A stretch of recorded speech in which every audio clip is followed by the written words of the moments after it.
Hello, આજે અમે દેસાઈ વડા ઉતારીએ છીએ.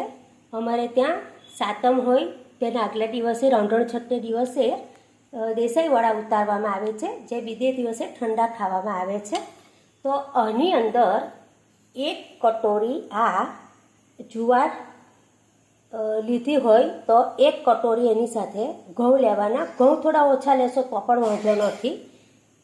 અને અડધી વાડકી તુવેરની દાળ અને અડધી વાડકી અડદની દાળ, એ લોટ મેં ગ્રાઇન્ડ કરી લીધો છે.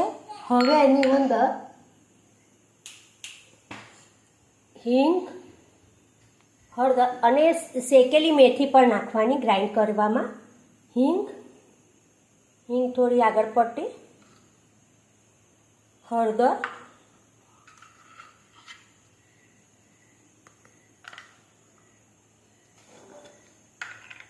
સંચોરો જે પાપડીમાં નાખતા હોઈએ છીએ તે સંચોરો નાખવાનો, નાની અડધી ચમચી નાખી દેવાની. અને 2 ચમચી દહીં,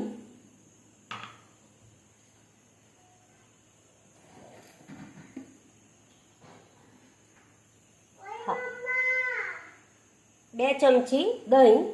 પહેલાં બહુ ખાટું ખવાતું હતું, હવે બધાને એસિડિટી ને એવું બધું થતું હોય છે એટલે ખાટું બહુ ખવાતું નથી. એટલે અત્યારે મેં 2 ચમચી દહીં એમાં નાખ્યું છે અને સહેજ હુંફાળા પાણીથી લોટ બાંધી દેવો.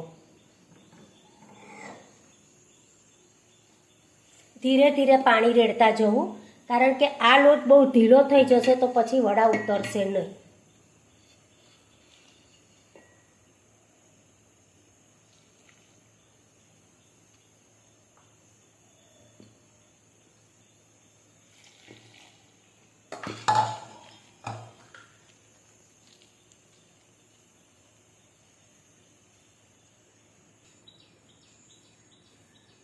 આવો લોટ બાંધીને રાખવાનો હોય છે અને 6 કલાક આપણે આઠો આવવા દઈશું અને પછી એના વડા ઉતારીશું.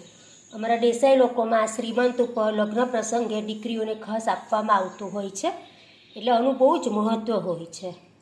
ઓકે, હવે હું તમને પછી વડા કેવી રીતે ઉતારવાના એ પણ બતાવું. તમે જોઈ શકો છો, હવે આઠો આવીને આ જુવારનો લોટ આપણે જે દેસાઈ વડા બનાવવાના છે એનો લોટ સરસ થઈ ગયો છે.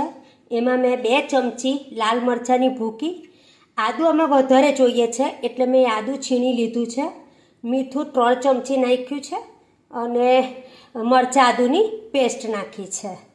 ઓકે, હવે હું તમને આગળ બતાવીશ. કહી છું કે જ્યારે લોટ આ દળ્યો હતો તે પહેલાં મેં દાળ બધી જુવાર છે, ઘઉં છે, તુવેરની દાળ છે, અડદની દાળ, એ બધું થોડું શેકી લીધું હતું. શેકવાથી ઉપરનું પડ જેમ દહીંવડાનું ક્રિસ્પી થાય છે તેવી રીતે આનું બી ક્રિસ્પી થશે, અંદરથી એકદમ સોફ્ટ થશે. ઓકે, હવે આની અંદર મેં બધા મસાલા કરી લીધા છે, એને ફીણી લીધું છે. હવે એમાં આપણે તેલનું મોણ નાખીશું.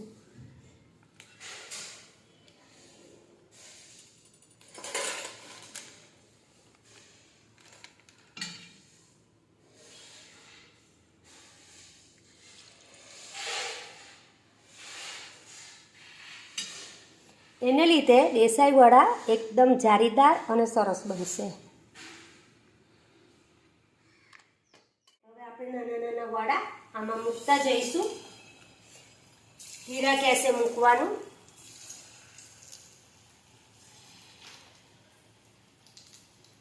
એની પણ એક ટ્રીક છે. આ રીતે 3 આંગળી અને 1 અંગૂઠો ભેગો કરી આમ ધીમે રહીને સરકાવી દેવા.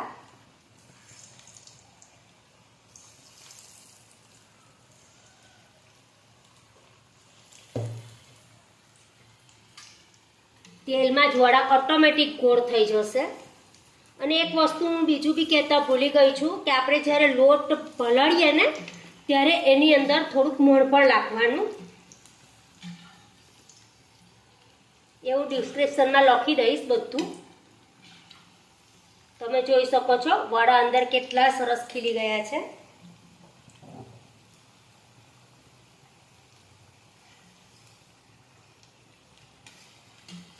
હું તમને એક વડું બતાવી પણ દઉં છું.